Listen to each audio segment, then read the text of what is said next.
What's up, guys? Welcome to the Full Court Talk podcast. This is the 10th episode of the Full Court Talk podcast. And we're back at it. CJ's here What's up, again. guys? That's my co-host now. Yep. So we got a long one today. We got Mhm. 5 topics. Yep. So the first one we're going to talk about is Billy Donovan getting hired by the Bulls, Yep. which we knew he was going to get hired pretty quickly. Mhm. And then, is Klay Thompson overrated? That was inspired by a tweet. Mhm. Which teams or players would you have liked to see in the bubble? James Harden potentially going to the Sixers. And we finally have the finals matchup. Heat versus Lakers. Exactly as we predicted. Yep. I think it was exactly the games too. Yeah. 5 and 6. 5 and 6. So this is gonna be a good one. Mhm. So since I know you're a big Billy Donovan guy, big OKC guy because of Shy, Mhm. I'll let you. What do you think about Billy Donovan to the Bulls? Well, to be honest, I didn't think he was gonna get hired this fast. I thought there was gonna be some speculation, some time in between jobs to really see. I honestly thought that he was gonna go back to college basketball for a second as well, because of his track record with Florida. So I knew that he was gonna get a job, but I just didn't think that it was gonna be this fast. But I honestly think this is another good situation for him. We've seen what he did with OKC. And although this Bulls team doesn't have the star caliber that he had in OKC throughout the years, I think that he'll do a tremendous job. He got Zach LaVine. He has Wendell Carter Jr. He just had to stay healthy. Lauren Markkinen and also, Kobe White, up and coming rookie, first team all rookie. So I really think that it's exciting to see what he can do, especially since, he coached Westbrook and he, for the most part, controlled him. So, Kobe White, they don't have different play styles, obviously. But if he can transform and build into the culture that he had with OKC to the Bulls, I think that they'll rise back to prominence and be relevant again in the East. But he definitely has the pieces, starting with Zach LaVine. And as we've seen on social media, upon him getting hired, Zach LaVine was streaming. And he was so happy he had to include it as part of his stream, Yeah. So I think that's good because Zach LaVine had issues with the previous coach, as the whole NBA community saw. Yeah. So that's a good start because there was also some speculation about him leaving. Going off and finding a contender to fit his abilities. So I think that now with the hiring of Billy Donovan, he's definitely going to want to stay. They're definitely going to want to build a winning culture, obviously. And I think they have the pieces to do it. I'm just happy that he got a job. Yeah, and honestly. I think, they also have a top 5 pick with that number 4 pick, which is really good for a team that I think the Bulls are much better than they actually seem. Yeah. They have a great young core. Mm-hmm. And they even like I think Otto Porter is on his last year's deal, maybe a free agent. Yeah. Still have Otto Let Porter. him walk because he's expensive. Mm-hmm. But, I would not be surprised to see if they're super aggressive this offseason. They are primed to make the playoffs. I don't know if they're going to contend just yet, but they have the firepower on offense. Just defensively, they need some they need some more pieces, obviously. Mm-hmm. But getting to Billy Donovan, I think it's a great hire. He's never really had his own team until last season, I think, because he was rocking with KD and Russ in his first season, and then Russ by himself, and Russ kind of took over, obviously. Mm-hmm. Yeah, makes sense. I mean, there was no one else on that team. Yeah. So I think it's going to be pretty exciting to see what he can do with his own team, and because he's a great coach, obviously, he's never lost more than 44 games in a season, or more than he's never been under 500. Yeah, which is a great track record.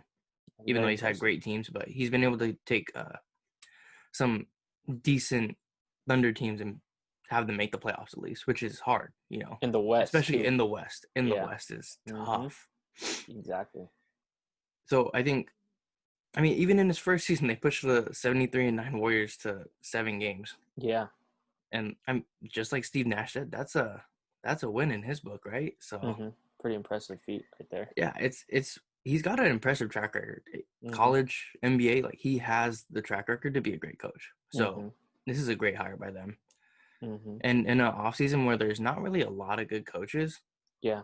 this is definitely important for them. And I'm shocked he got locked up before the offseason Mm-hmm. during the playoffs. That's pretty impressive. Exactly. They didn't want to wait at all. Yeah, and They I don't think want to that's wait at smart. all. Get the coach you want, especially in a shortened offseason like this, Mm-hmm. where you're not going to have a lot of time to get used to your guys. Like, you need to act quickly if you're going to get someone like this. Yeah, I agree. So, yeah, definitely a great pick. And kind of excited to watch the Bulls next season. Yeah. I think they're going to be good. Mm-hmm. I mean, a part of why, like you said, the Bulls are better than what they think they are. And a part of the reason why they didn't contend to their abilities last season is because of the coaching changes and the relationships that was established there.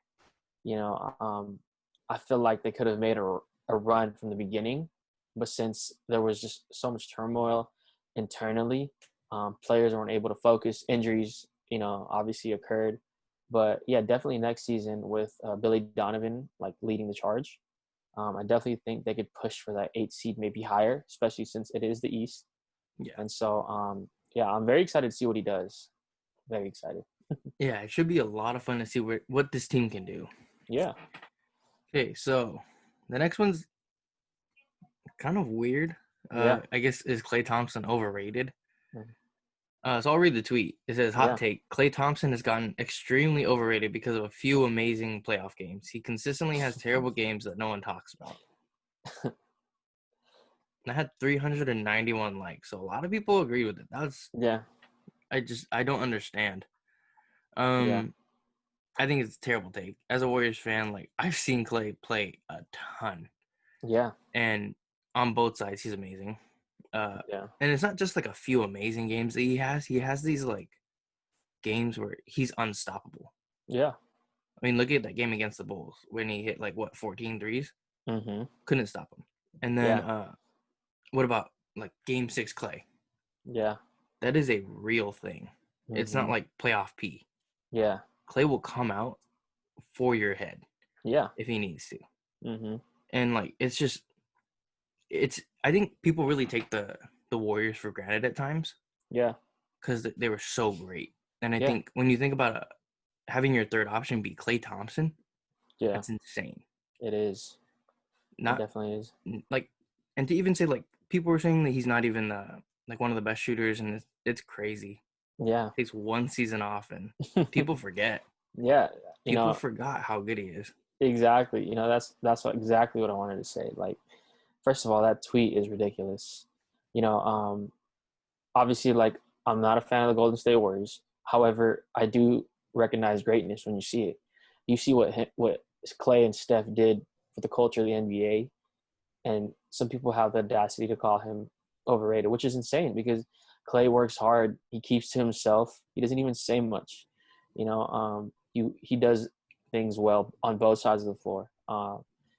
One of the best two-way players we have in the game, and it's crazy because he gets injured, and people are quick to forget. If he doesn't get injured, that series would have completely turned out different. I would even argue that the Warriors could have won with Klay. Yeah. And it's crazy because I mean, like me and you have discussed, like the guy who said that was a Kawhi fan, and it's very interesting for him to say that, especially with what Kawhi has recently accomplished. Yeah. Klay, like I think a lot of where this hate stems from is the games where he'll have a shooting slump. But I mean, it happens. It's not like he takes a break off of like defense. He'll have the shooting slump. He'll get his cutting and doing other things well. He'll have a few shooting slumps, but it's not to the point where it's noticeable as say, oh wow, this guy's overrated. Yeah. Because I mean, this is the guy who single-handedly saved the Warriors franchise in Game 6 for the OKC Thunder. And I mean, obviously they've gone on to lose, but that roster, that franchise would have gotten blown up if they were to have lost to the Thunder. And so for him to be disrespected like that, I think it's ridiculous. Any team would love to have Klay. And like you said, to be the third option on a team like that, it's just insane to me because like it just goes to show how great of a team the Warriors were. And you know what? Next year, like I'm sorry to say it for myself and everybody moving forward, but him along with Steph and Draymond, they're gonna come. They're gonna come for heads next season. And like to think about it, like the Warriors have 3 options next year on yeah, offense. yeah, Not a lot of teams have that. exactly. And like you said, like the Warriors would have come back. I think they would have come back if Klay stays healthy. Oh yeah. And I think he would have gotten the Finals MVP. Yeah. The dude was automatic from 3. He was automatic anywhere. And I think like it's crazy. I mean, he had 60 points with 11 dribbles, right? Yeah. I was about to bring that up as well. Yeah. It's never been seen before. So yeah. and then also 37 and a quarter. Yeah. That's just insane numbers. And to for some people to call him overrated just goes to show how your IQ when it comes to hoop is and your bias coming out. You know, and like you said, like when Klay went down in the finals, like the focus shifted on Steph. Nobody's doubling Draymond, you know, obviously. No. And so like for Steph to be the only player able to create offense for himself and for those around him, then obviously the defense is going to shift to him. With Klay Thompson there, yes, he could have definitely gotten the finals MVP, but he could have helped carry the offensive load, obviously with KD out. So yeah like that tweet is just ridiculous. I don't know if the guy was trolling, but it did get a lot of likes. And like you said, there must be a lot of people that agree. And I think that agreement is just stemmed from the hate that they have for the Warriors, honestly. Honestly, it is. But then also to come up on his defense, like I think a lot of people rate defense on how many steals or blocks you get. Exactly. Right? That's not defense at all. It's not. Just because Steph Curry gets 2.5 steals a game doesn't make him a great defender. Yeah. Like it takes stopping someone on the perimeter and just being a parent on defense, you know? Mm-hmm. And I think that's what Klay does so well. He doesn't need to have quick hands. He just has to have the quick feet, great footwork. Yeah. And Klay does what he needs to do. Takes threes, plays defense. Yeah. And he'll guard the other best player in the team. Yeah. You know what I mean? Doesn't matter who it is. He'll take the challenge. Yeah, exactly. And like you said, he does things on the stat that don't show up in the stat book. Yeah. You know, just obviously disrupting. You know what I mean? Like you don't get stats based on how you can disrupt the other person or the other team's best player. And that just doesn't always goes into credit for these guys. You know what I mean? So like Klay going down with that ACL obviously gave a lot of opportunities for all these guys to talk their talk. But when it comes to next season, he's going to come back because, you know, the Warriors will be back. Like, I'm sorry to break it to some folks, but the Warriors will be back. And, you know, they chose the best year to take a year off. They really did. Strategic, honestly. Yeah. This is a weird year in total. Like, I just don't see how it's going to work out in the finals. It's going to be weird. But, you know, that takes us into our next topic. Mm-hmm. Which teams or players would you like to see, or would you like to see in the bubble? Mm-hmm. Yeah. I'm going to go off with my first biased answer. It's going to say the Warriors. Mm-hmm. I would have come up and, like, you know, chose 2 players and be like, hey, Steph and Klay. But, you know, the Warriors as a whole would have been interesting to see. Yeah. We've seen what shooters can do in the bubble. Donovan Mitchell, Jamal Murray, dropping 50 pieces back-to-back, right? Yeah. TJ Warren dropping 50 piece, going off like he did. Like, he was MVP Warren, apparently. And to see, like, how well a lot of these teams are shooting, like, for pure shooters, not Danny Green or Kuzma, but I think, like, we've seen, like, it's a little easier to shoot in the bubble because, like, we've talked about depth perception in terms of, like, there's no arena behind you. There's just the wall. Yeah. And then just, like, playing in front of nobody other than your friends, family, and your teammates makes things a lot easier. Oh, yeah. There's no one heckling you. And I think it's easier to kind of get into a rhythm. Oh, yeah. Right? So it's interesting to see the bubble and how it actually is. Like, and like I've talked to my friends about it, like, this is probably the most competitive we've ever seen the NBA, you know. Yeah. And it's been some great competitive basketball that I've loved. Exactly. And I would have loved to see the Warriors in this environment. Yeah, I agree. Going off on what you said, like the bubble is strictly hoop. It's just hoop. Like removing all the distractions that the players can be provided with and the NBA allows them to get. It's strictly hoop. And that plays a huge role with players because some players, they need to get into a zone. You know what I mean? Some of them need to like dial the noise down and everything like that. But honestly, my answer for this question was surprising because I would definitely like to see the Warriors. I would like to see the team with KD in it. Oh yeah. Honestly, what they could have done on offense would have been ridiculous. Like just watching what the Nuggets and what the Blazers and like you said, the Pacers were able to do. Can you imagine like Steph, KD, and Klay all healthy and just hooping? Like the numbers would have been insane. And Steph already does this on a nightly basis when he's healthy. Those championship runs that he had, like it would have been insane to see for him in the bubble. And obviously, like my second answer would just be Kobe and like the focus that he would have brought into the team that he would have played for. Obviously, it would have been the Lakers, but just the focus that he would have brought because like, what Paul George mentioned was, the difficulties of being in the bubble, the mental and all that stuff. But it's crazy because not everybody's built like Kobe. So I feel like even though he would have had the same situation handed to him, I think he would have taken that as a challenge and he would have incorporated it into everything but being inside the bubble. And so obviously mind over matter. And he would have instilled that with his team. And it would have been crazy to see how locked in the team that he would have been playing with would be approaching these games. And so, like, for just pure entertainment in terms of statistics, like, the Warriors would have been insane. Yeah. Like, the numbers they would have put up, they probably would have done the same thing Phoenix did. They would have been undefeated. They could have started the whole season and, like, possibly matched or break that 73-9 with KD if it was a bubble setting. But, yeah, like, just the Warriors alone and Kobe, like, I would have loved to see them in the bubble because, like, the bubble presents a whole lot of, like, disadvantages, but also they have more advantages for the players, in my opinion. And so it would have been definitely interesting to see.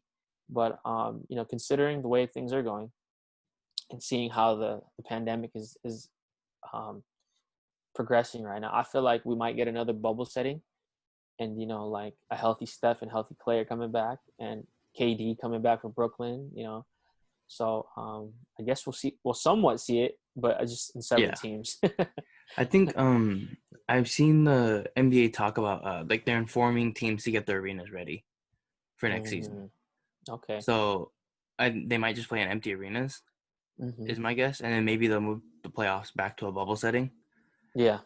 Which it makes sense. Like the bubble setting has worked perfectly. I think the only problem is that it's incredibly expensive to keep going like this. But I would love to see the Warriors and Kobe in the bubble. It's over. No distractions at all. No distraction.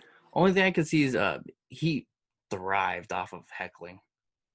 True. Any kind of like if you talk to him during the game, he'd take it personally. Like like Michael Jordan, he'd take it personally. Oh yeah. But he would also hear all the trash talk very clear. So it really depends. But Kobe would have been amazing to see. I think he would average like 40 points easily. Yeah. Yeah. And Steph, Klay, and KD, they might all average 30. Yeah. It would have been no fair. Yeah. It would have been fun to watch, though. I would have loved to see that. Yeah, I agree. I definitely agree. It's weird not having KD, Steph, Klay all in the playoffs this year. Yeah. It's weird. Yeah. Because I've gotten so used to it, just watching like all of them just hoop, Yeah. So it's a weird transition, and I hope they're back next year. I hope KD's healthy. Because I want to see how he does in the net system, Yeah, I agree. But also, Bradley Beal is another player I would have wanted to see because that dude was dropping 30 points a game. No all-star, no All-NBA. Yeah. And I think they really could have competed for that 8th seed. Mm-hmm. And especially without John Wall. Yeah. And he was doing all of this. He was taking care of literally everything. He Yeah. improved in almost every statistical category for himself. Yeah. And that Wizards team is terrible. They are. You know? They definitely are. So it would have been so great to see him thrive, but I completely understand him not wanting to go Yeah. because there was just no point. They were going to get bounced no matter what. Yeah. But it'll be interesting because I know like it kind of showed why the Wizards just don't want to trade him because Yeah. he's such a great player. I agree. Yeah. But I think they're just in a tough situation where you have John Wall coming off an Achilles injury. Yeah. As athletic guard, I don't know how that's going to work, Mm-hmm. especially with no jumper like him. Well, a decent jumper, but it could be an awkward fit coming up for them. Yeah. And you're looking at like maybe fringe 8th seed in the East. It's tough. It is. Especially with teams reloading, up and coming, systems changing. And like you said, like John Wall being an athletic guard is just, it's not going to cut it. I feel like he might get traded. Honestly. I don't even know. Like, it's so hard to trade a contract like that, too. That's true. That is true. But you know what? I feel like Dame and CJ is what the Wizards envisioned these guys to be. Yeah. But unfortunately, like Dame and CJ, Dame and John Wall are two completely different point guards. Styles are different, but yeah, it is going to be an awkward fit. But you know, him in the bubble would have been insane too, because like you said, he almost single-handedly willed the Wizards into a playoff spot.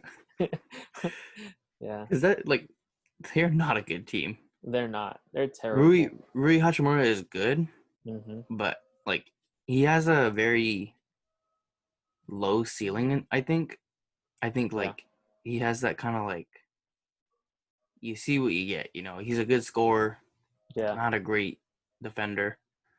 Kind of that tweener between a power forward, small forward, so kind of an awkward fit. Yeah.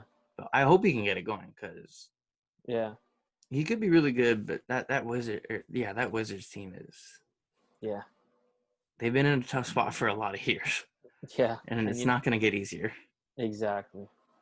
Yeah. You know, going on to our fourth topic, James Harden getting lured to the Sixers if they hire Mike D'Antoni. Yeah. In terms of fit, what do you think? You know what? Nope. Nope. Definitely not. If they choose to retain everybody on the roster, I mean, obviously that's impossible, so they might let some pieces go. But for the most part of those that are a huge part of the way that the Sixers made their runs, if they keep like Tobias Harris, like Josh Richardson, all these guys, like, no, it's not going to work because D'Antoni's style, as we know, is a running gun type of team. And what does Embiid do poorly?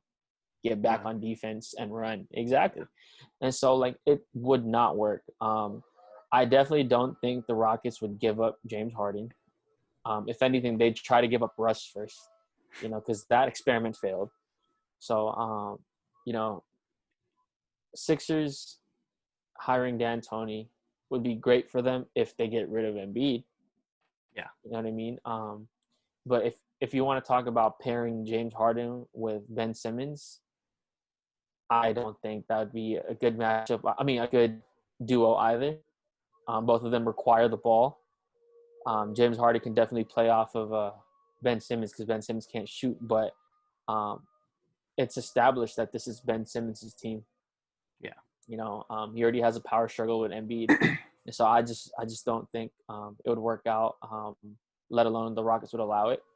You know, it's their franchise player, and I doubt that they want to blow up the roster. But it would be interesting to see if they do hire D'Antoni, and there is that rumor that consistently makes people believe that he can go over there. Because if he does go over there, they'll form a formidable big three. But will it work? I just don't think so. I think something interesting is that I haven't seen Ben Simmons' name thrown around in terms of pairing. Exactly. So that makes me think they would trade Simmons and maybe Horford to get And the money to match. and keep Embiid. And even then, like, attitude-wise, Yeah. you'd have either a really good duo Yeah. or a really bad duo. There is no in between. And my money's going to bet on the bad Yeah. because we've seen James Harden. Like, sometimes he won't even go back on offense. Nope. Sometimes he'll just walk up because he's getting doubled. Yeah.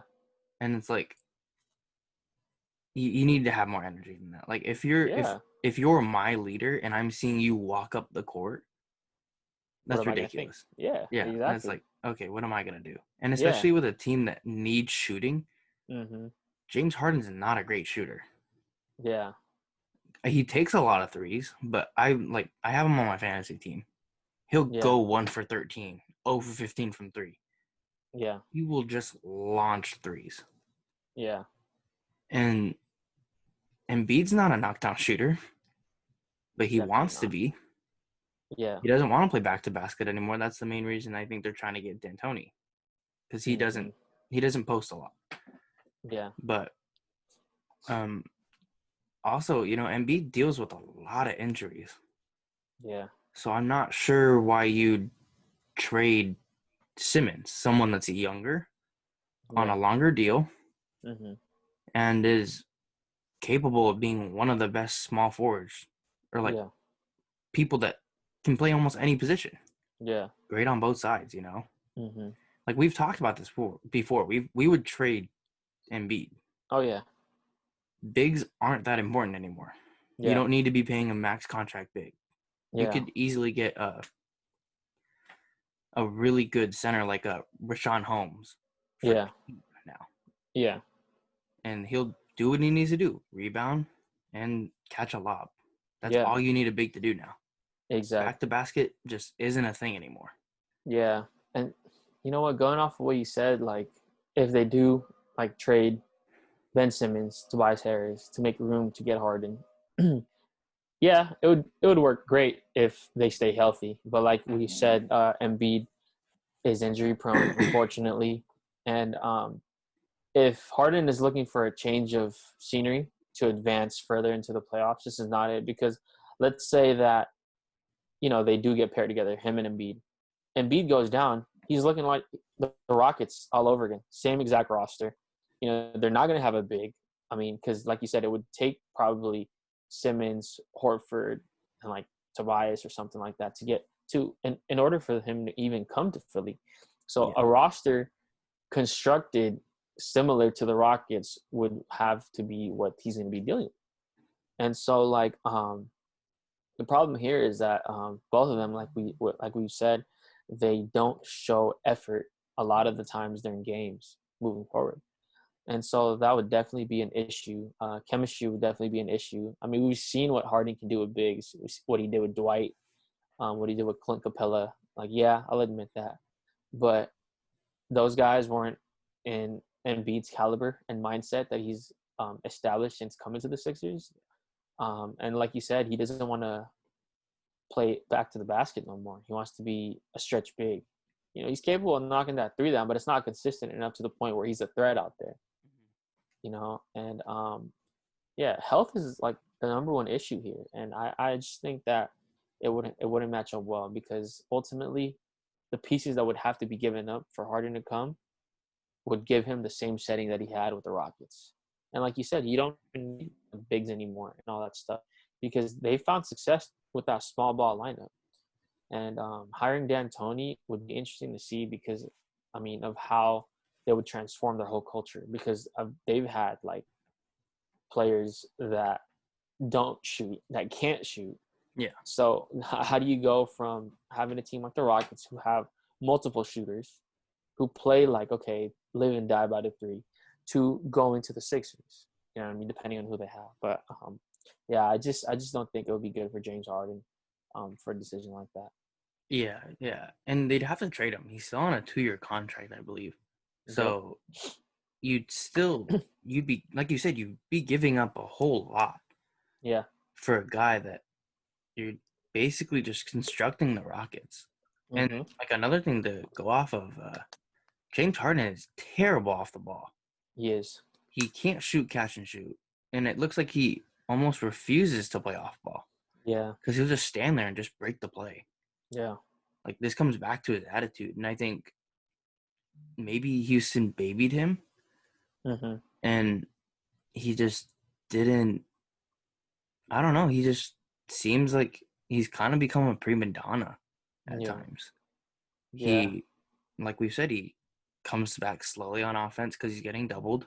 Yeah. If he's not getting the ball enough, maybe he just kind of gives up. If someone is isoing to maybe do a driving kick, he's not going to flare to the corner. He's going to stand at the top of the key or at the arch, just kind of watching the play. Yeah. Honestly, Harden and Embiid, they lack motivation. Because right now, totally I feel like they're just playing the play, especially with what we saw in the bubble. And Harden's track record is not very good in the playoffs. He tends to not show up. He's almost as bad as playoff P. You know what I'm saying? Like, he tends to disappear in big games. And so I think that in order for him to be, back to where he wants to be, like Western Conference Finals going forward, he needs to be motivated. He needs to hoop past the regular season and carry it on to the playoffs because, like he said, like he sees a little double, he just gives up. Yeah. And I get it. It is frustrating. But you see what Murray did. You know what I mean? When he would get doubled, it's not like he gave up. But then it's kind of unfair to compare him because he does have the best big in the game when Jokic. But I think that idea is another idea that the Sixers are like being like, they're thinking, hey, you know what? See what Jokic and Murray can do. Maybe we can do the same, but it's completely different. But yeah, they lack motivation, man. That's what I've just noticed. And so in order for them to actually get past the hump, I think that they need to be more motivated to play. You know what I mean? Whatever that may be for them. So, yeah. And, like, to go off of what you're saying, like, you look at, like, someone like Steph, who's dealing with the box and one. Yeah. And did he give up and was like, man, just go do what you're doing, like, to his teammates? No, he was running around, trying to fighting through screens, everything. Yeah. And, like, that's what you need from a leader. Yeah. From your best player. You don't need someone that's going to, like, walk up the court. Whine, or, like, pout. Yeah. And we've seen, like, James Harden's thing is dribble down the clock and just kick it when he can't get what he wants. Yeah. And that's terrible. We saw him do that to Jeremy Lin. Yeah. Constantly. Yeah. And it's maybe, like, that's why he loves PJ Tucker, because PJ Tucker just sits in the corner. Yeah. But, like, that I just don't understand why the Sixers would do something like that, because I mean, I get it if they're going to go for, like, all in, like, just a Hail Mary of a deal, right? Yeah. But your players are young enough to where you can deconstruct the roster but still build on them. I mean, it seems like Ben Simmons and Joel Embiid are 28, 29, but no, they're like 23, 24. Yeah. They're young. So they're rushing into things right now. Yeah. And with no LeBron in the East anymore, take advantage, you know? Definitely. But they keep adding pieces that are questionable. Yeah. Al Horford was a terrible signing. Yeah. Josh Richardson, shaky shooter at best. Yeah. Tobias Harris, kind of, I get that one. They were kind of forced into that little huge contract. But just these deals that Elton Brand makes are just confusing. Yeah. This is a confusing roster. And I think they have the pieces. They just need maybe one more to just put them all together. And they do need to make a lot of trades to just get a working roster, I guess. Yeah. To be honest, if D'Antoni wanted like an easier time in terms of like bouncing back into the NBA after being fired, after choosing to not return to Houston, I would say that he goes to OKC. I think that's a better fit for him. He definitely has the young talent. He has a traditional big in Steven Adams, but we've seen him make it work with Dwight Howard. You know what I mean? And Clint Capella.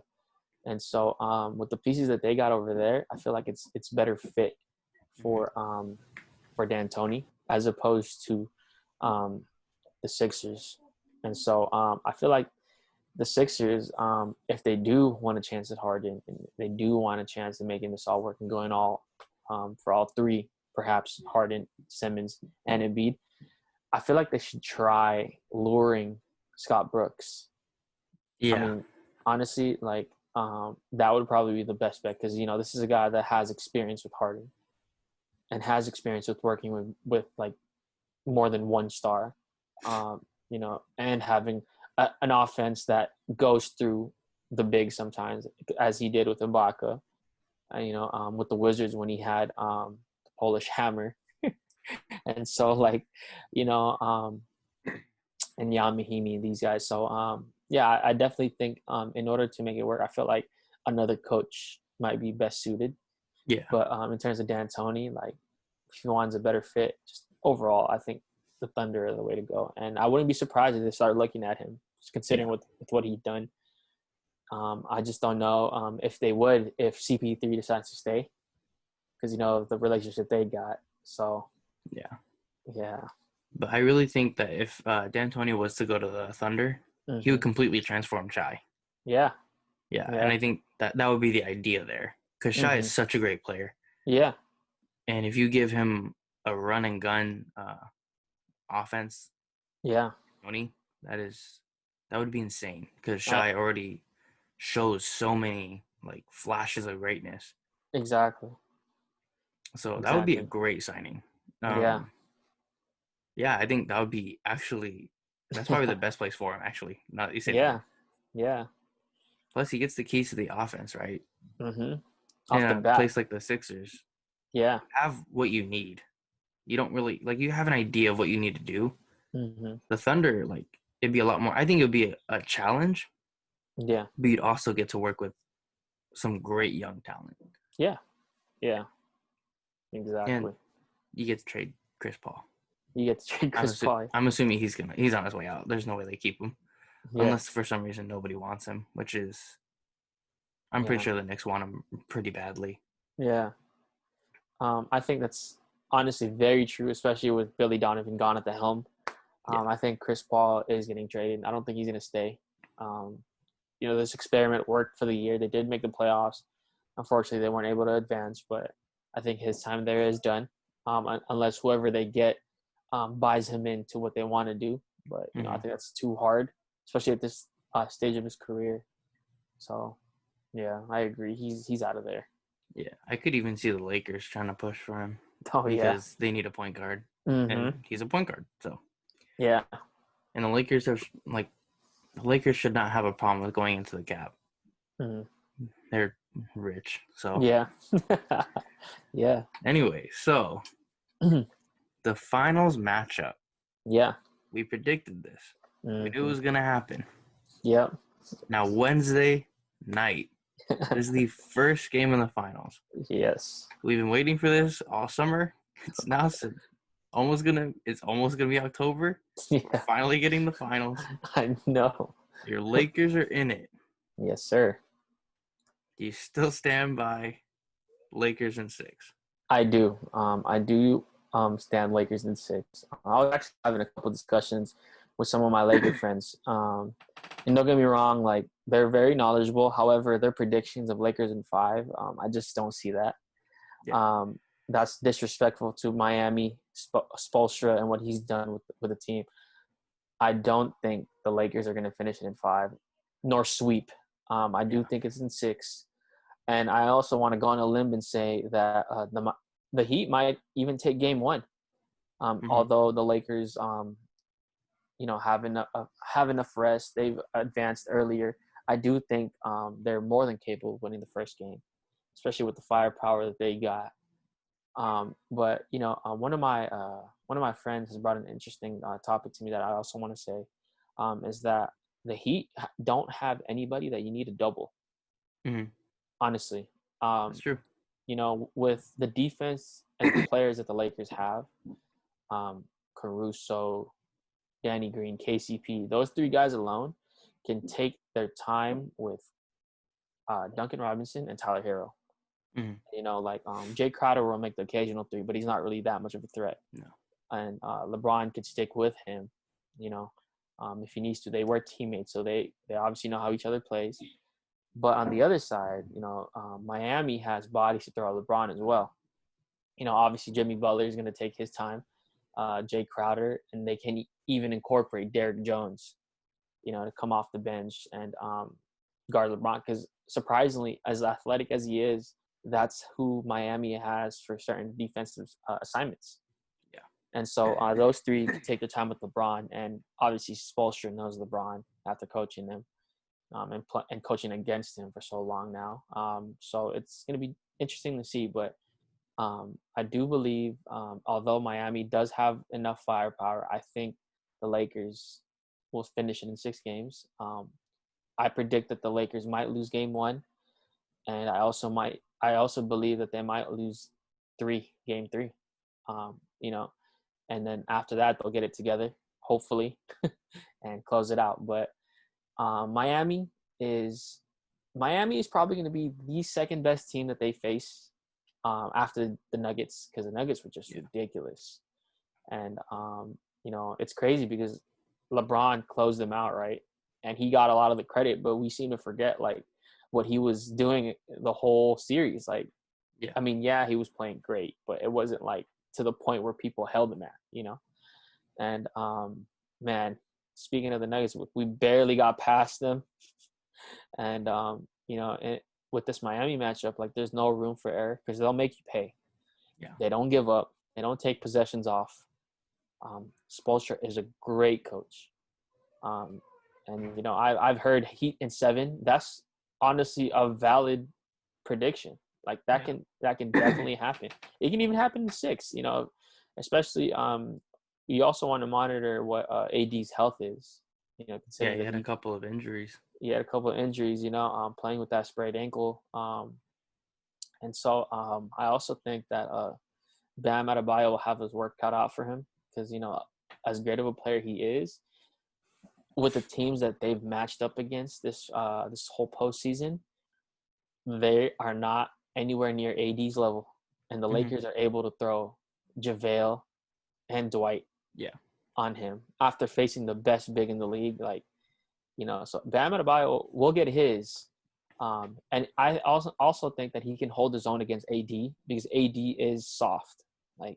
He's soft, and the regular season matchups and the fact that the Lakers beat the Heat is honestly, there's a whole different team. They've gotten so much better since then, and so Bam Adebayo has blossomed. And so if AD doesn't start aggressive from the beginning, this could be a disaster. And Adebayo is going to expose his weaknesses. That step back jumper that AD can get away with, getting guarded by Jokic and all that stuff, that's cool. But Adebayo is quicker. Yeah, I can argue that he's up there with strength. Yeah, and so it's going to be a good matchup. And obviously, we know what Tyler Hero and Duncan Robinson can do. If Danny Green continues to have his offensive slump, he has to make up for it on defense.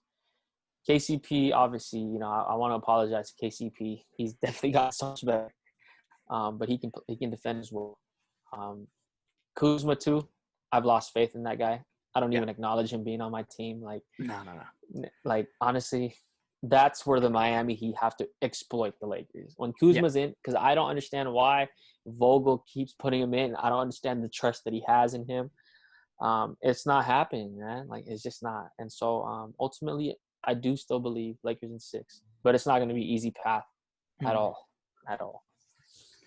Yeah, I think I still got the Heat in 6. We've talked about, this is an extremely deep Heat team. Yeah. They have a team full of underdogs. Jimmy Butler was painted as this team killer. Yeah. Bam Adebayo was seen as a backup center. Yeah. Tyler Hero was a questionable pick. Yeah. Duncan Robinson was a D3 player who was never supposed to make the NBA. Yeah. And even Jay Crowder. Yeah. Jay Crowder is a dog. He is. This team is full of just guys that just get after it, Yeah. And I think the only problem that they're going to have is just finding that score. Yeah. But I think the guy who is going to come up and kind of hopefully blossom is Tyler Hero. Mm-hmm. He's not going to get the best defender on the Lakers. Nope. He's going to get a Danny Green, KCP, or if he's lucky, Kyle Kuzma. Yeah. And I mean, last night, Tyler Hero hit 2 back-to-back threes to put them tied at 96. Yep. And he's not afraid to take the big shot. Definitely not. So we're gonna see. I think we're gonna see Tyler Hero really blossom. Yeah. Into this kind of like budding superstar, hopefully. Mm-hmm. But they need someone to come out and score for the Heat. I agree. Because they're great on defense, but yeah, on offense, I think they can be stagnant. Yeah. They don't have a ton of shooters other than Duncan Robinson, obviously Tyler Hero. Yeah. Jay Crowder was good up until last series. I think last series he struggled. Yeah. But, going to the Lakers, like, you have 2 superstars. And then after that, it's a pretty steep drop-off. Yeah, I agree. Caruso does his thing, right? Yeah. He's going to do things on both sides. He's been amazing for them. Mm-hmm. More than they could have ever hoped for. Yeah. I think I saw Danny Green shot 27% last series. Yeah. That's not going to cut it. That's not going to cut it. He's shooting 36% from the field right now. 33 from 3. Yeah. Kyle Kuzma he's proved that his IQ is just terrible. Non-existent. Like, I saw him clear out on the block. Yeah. Take a couple power dribbles and just fade an air ball. Yeah. It's like, you're not LeBron. Nope. For one. You're not going to make a play. Definitely so not. Why are you clearing out for an ISO? Yeah. And you're not a post player. Definitely not as well. So just what are you doing? Yeah. And it's just like it's crazy. I don't know what Vogel sees in him that like thinks like, oh, let's get Kuzma out there. I know. It's Kuzma's horrible. A guy that needs the ball in his hands. Yeah. Even then, you can't trust him. Nope. He's shown that he has no IQ in terms of just offensive. Defensively, he's terrible. Yeah. And we saw him get exposed by Michael Porter Jr. Yeah. Multiple times. Michael Porter Jr. stepped back, pump faked, let him fly by. Drained. He did that twice. Exactly. It's amazing that they just keep going to him. Yeah. Kuzma has shown that out of the 3 rookies, like 3 good players they had, D'Lo, Lonzo, 4, Brandon Ingram, Kuzma. Yeah. They chose Kuzma. Yep. It's insane to me. I don't see what the big thing about Kuzma is. He's shown he's not a good player. I agree. But on a positive note, Rondo's been amazing. Yeah. Rondo has shown that he's proved us wrong. Mm-hmm. He's still got something in the tank. Yep. He doesn't need to score to be effective. Yeah. Passing the ball great. And that's exactly what they needed. They needed a point guard who can just play and make, get the ball to Anthony Davis and LeBron. Mm-hmm. That's all you need. Yeah. But with that being said, like, the Lakers need the bench. I think that's what the series is going to come down to. I agree. If the bench can perform, it's going to be easy, Yeah. Like, it's going to be too much for the Heat to handle. But, something that I think is easily something that has been interesting is that Iguodala came out super strong last night. Yeah, he was on fire. 5 for 5, 4 for 4 from 3. Yeah. He was MVP Iguodala again. Yep. And that was great to see because he didn't play all season basically and just comes out like that. Yeah. And so that's another thing to add to LeBron's responsibilities is to watch out for Iguodala because he's most Exactly. likely going to be on LeBron. Yeah, I agree. So you have two guys, Spo and Iguodala, who know LeBron's pretty much every move after 5 finals with them, right? Yeah. Yep. So it's going to be a great series, I think. Oh, yeah. I'm really excited to see what happens. Yeah. But, I still have the Heat in 6. I think they're just such a deep team. They have so many things they can do. But yeah, that's fair, especially considering like Kuzma and Danny Green are boneheads. Like honestly, the only thing that Kuzma does well is cut. That's the only thing I can't talk badly about him. He can cut. yeah, When he's cutting, that's when he's at his best. But most of the time, he wants to be a spot up shooter. He wants to be a ball handler. Like stop. Know your role. Like you're not one of the options on this team.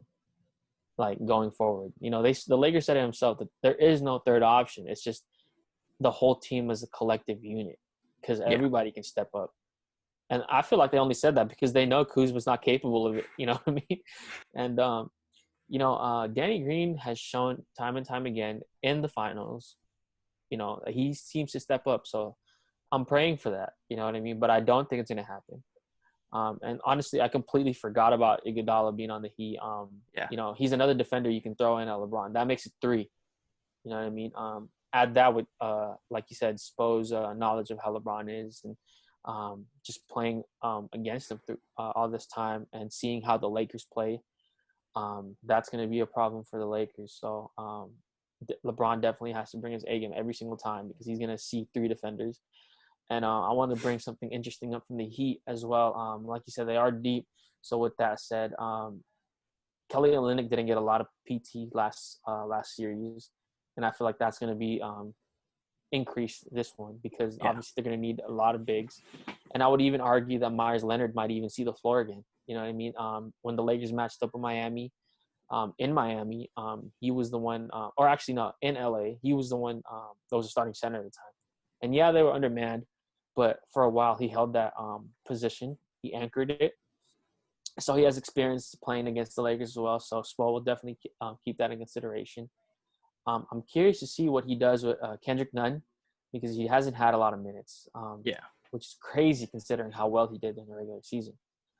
And so I feel like Spo's going to know that he needs all hands on deck. And depending on who gets into foul trouble, we might even see Solomon Hill. He saw some minutes last series, but the guy can defend. You know what I mean? The guy can defend, and he can get buckets as well. So he might be thrown in there. But I have faith that Caruso, as a great defender, can at least check Dragic if needed. Is more than capable of staying with Duncan Robinson because out of Duncan Robinson and Tyler Hero, he's a streakier shooter. I feel like, but he has definitely the faster release, so that might be a problem. Danny Green is probably praying to God right now, thanking him that he doesn't have to defend against somebody quicker. So, Tyler Hero or Duncan Robinson, you can take your pick. But, I think Miami's going to go deep into their bag because they're lacking at the center spot. And it's Adebayo holding his own, but Kelly Olynyk and Myers Leonard, and even Myers Leonard might get some minutes. But I'm curious to say Kendrick Nunn because he's up and coming and he was doing so well, and he can definitely light the Lakers up. Because if it's something that's taken to consideration, every single team that plays the Lakers has that one guy unexpectedly goes crazy. For the Nuggets, it was Jeremy Grant. You know what I mean? And it's just insane. And I'm curious but scared to see who is going to be for the Heat. Speaking of Jeremy Grant, like Caruso was able to lock him down in a few possessions. So we all know Caruso's track record. So hopefully that, plays a role. And it's just AD. It starts with AD and Bron. It starts with AD and Bron, but the bench definitely has to follow because I'm not even trying to praise Miami, but they definitely have the better bench. It definitely have the better bench. Lakers have more like significant names like J.R. Smith, Dion Waiters, and all that stuff, but Miami does have the better bench. And in terms of Dion Waiters, like talk about finessing because he's going to get a ring either way. Oh, yeah. Oh, yeah. And that's great for him. You know what I mean? And so on the Lakers side, I feel like we might even see a little JR as well. You never know because it's the finals. You know, why not? You know what I mean? There's two sides to it. There's, stick with what you're working with. And the other side is if it's not going well, experiment. You know what I mean?